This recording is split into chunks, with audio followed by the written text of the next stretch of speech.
Сәлеметсіңдер ме, балалар? Алфавитпен танысуды одан әрі жалғастырайық. Бүгінгі әріп мінекей. Бақа-бақа бақылдадың, суға түсіп қақылдадың. Дүрілдейсің, жаурадың ба? Суда нең бар, ақымағым? Бүгін біз Б әрпімен танысамыз. Оның да үлкен және кіші әрпі болады. Кәне, айтып көріңдерші. Б. Балалар, байқадыңдар ма? Әріпті біз жаза аламыз және оқи аламыз. Ал дыбысты айта аламыз және ести аламыз. Б дыбысын созып айтуға болмайды. Ол еріннің бір-біріне әуелі нық тиіп, артынша кілт ашылуынан пайда болатын дыбыс. Б. Б. Созып айта алмайтын дыбысты дауыссыз дыбыс деп атайды. Оны көк түспен белгілейік. Кәне, ойнап көрейікші, балалар.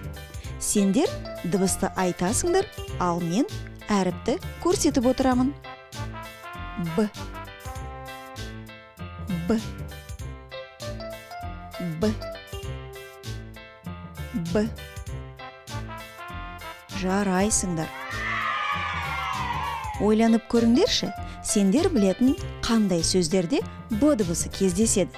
Ол үшін сиқырлы кітапқа саяхат жасайық.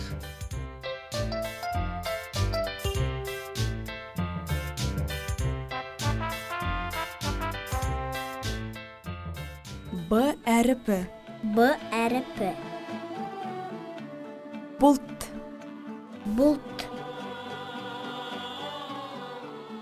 Бесік. Бесік. Бөпе. Бөпе. Балапан. Балапан. Бұғы. Бұғы. Бақа. Бақа. Балық. Балық. Барыс. Барыс. Бүркіт.